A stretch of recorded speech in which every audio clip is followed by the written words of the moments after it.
up, everybody? Welcome to Perspective Gaming. I'm your host, Flame078, logging in from the real world to give you perspective. Or more specifically, getting perspective. This video series tackles something that's been on my mind and I spell out my takes, then afterwards we have a discussion in hopes to better understand ourselves. Today's topic, we need to talk about the casualification of video games. Let's get to it.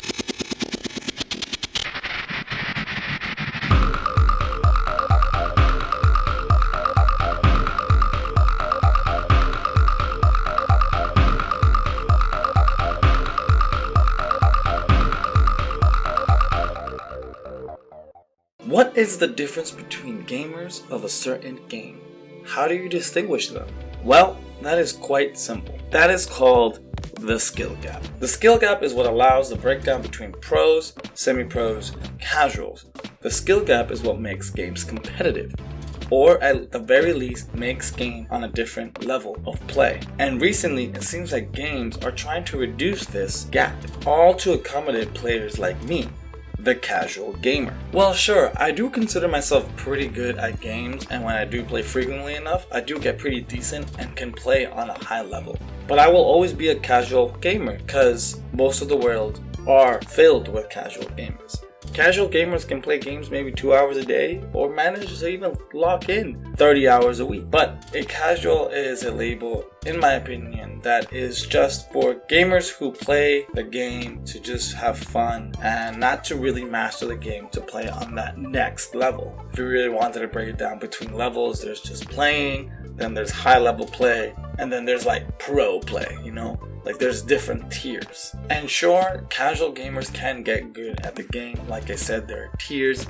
But again, being good at a game or playing on a high level doesn't get you to the top, which is what I consider not casual gamers. And the reason that is because a skill gap exists in this game or in any game. Skill gaps come in many shapes and sizes and forms. Some games it is just as simple as honing your reflexes to be able to react fast enough to twitch shoot someone or to twitch react and to counter. Others is about learning and mastering combos, like in fighting games. Whatever it is, it requires one thing. To increase the gap, you must sink in time and dedication, because this is how top tier high level gaming looks like. And remember, I said that breaking down those tiers of gameplay, just because you're good and you can play high level doesn't mean you're on the next level of competitive pro play, like Shroud, Ninja, or Dr. Disrespect. But for some casual gamers, playing on that high level is what they like to game for. And I know saying that right there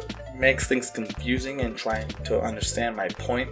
So from now on, I'm going to try to break down and make this distinction between what I'm talking about. The gamer that I just described, that gamer that likes to come in and play on a high level, let's just call them a gamer. From here on out, when I refer to a casual or a casual gamer, that is just a gamer that just literally plays the game just for funs, doesn't really care, and for the most part is on the bottom of that skill gap. This distinction is important because we need to understand these types of gamers to understand what the game devs and publishers are trying to do. And that actually is really simple.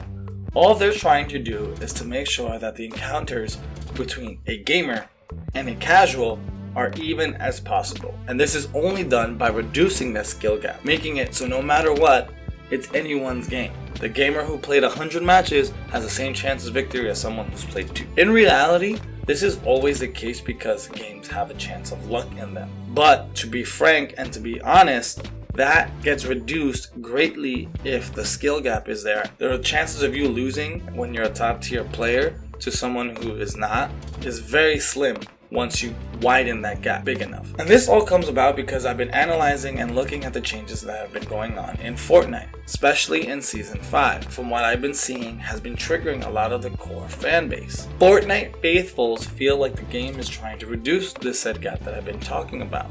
With the addition of SMGs, some nerfs to explosions, and the nerfs to building, it seems that Epic wants to ensure that the core of the skill gap, which is building, does not play a major role in the end game or even in high level gameplay. And honestly, I can actually see that.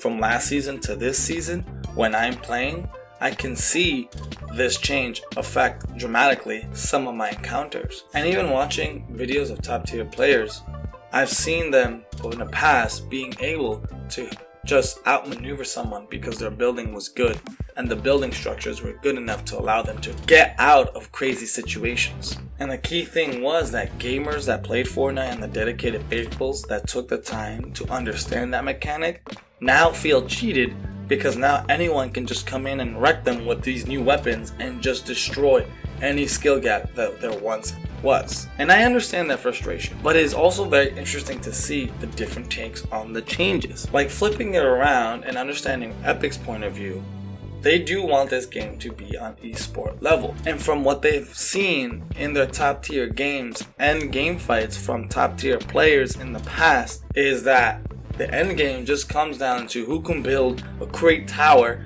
and just shoot from long distance until the circle's small enough to close in. And gameplay like that isn't really that entertaining. One thing I also did find very interesting was I was watching Drifter's video on the new SMG. I think it was the TAC SMG. And he talked about the changes that were done to building. But looking at the changes to building as Epic's way of giving purpose to the materials that you are allowed to have. From what I've played and from what I know, before these changes, all you really needed to was to grind out a bunch of wood and then you'd be pretty much set for the end game fights, because you can just build, tower yourself up, and you should be able to survive long enough to like maneuver. He was mentioning and talking about the changes to wood, brick, and metal, and seeing it as Epic's way of trying to change the way you use each type of material to give purpose to each type of material. And thinking of it that way, I was like, oh, okay, that's kind of cool. It changes the way the skill gap kind of works, because essentially you need to understand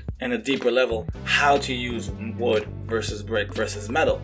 That is interesting. I think those are good changes, and at the very least, from that perspective, those changes don't seem to me to be a target on making it even for casual players to play. The guns, on the other hand, though, I do feel they are trying to reduce the gap in some way. Epic is trying to justify it by saying they're adding more playstyles as an option, but when you nullify a core aspect of your game, which is building, with those SMGs, you kind of see what they're trying to get at. And taking a step back and not just looking at Fortnite, but even other games that I've played or watched, I can see this too. Destiny was this way for sure, in my opinion. Like, I look back at Destiny and I think, wow, this game is super casual. It was definitely tailored for the casual, and it takes out elements from the genres that they're incorporating and really brings it down. Like the whole MMO RPG stuff is just dumbed down in a way that it's easy to digest for casual gamers. When I played Siege on the Open Free Weekend, I played with a lot of my friends and I talked to a lot of dedicated Siege players, and they were telling me about the game because I was interested, I was playing. But they were telling me that some of the additions of operators or changes to operators gave them the impression that Ubisoft was, hey, if you're not good, use this operator and then you will be good. Which again is another form of casualizing a game, making it so that everyone feels like they're good. And that's the thing. Game devs and publishers want to make games that are for everyone. And essentially that sentiment isn't inherently bad. It is good for a game to be able to rope in a lot of people. That's totally fine. I'm not against that at all. What I am against and what I have trouble kind of grasping is allowing a good time, for me example, the casual gamer, to be at the cost of top tier players who decide to sink in the time to create that skill gap. That is very important for games to have, whether it be something small or something huge. Skill gaps exist for a reason, and it may suck, I understand, because I hate when it happens to me, but if you're a not good player or starting out player, you should understand that going up against a player who's played a lot of that game, you're going to lose. Unless you get lucky or unless you get better, you're going to lose those encounters. And that is fine.